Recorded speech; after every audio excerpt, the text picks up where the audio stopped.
Raindrop's journey.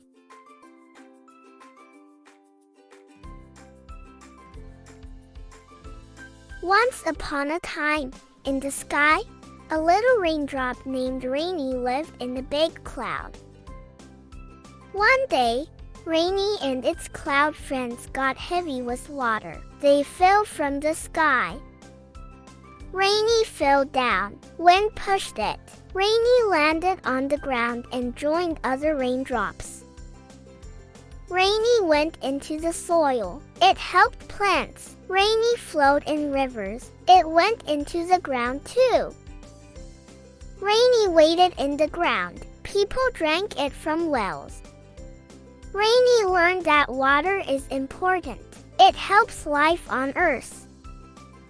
And so, Rainy's journey showed that water is precious.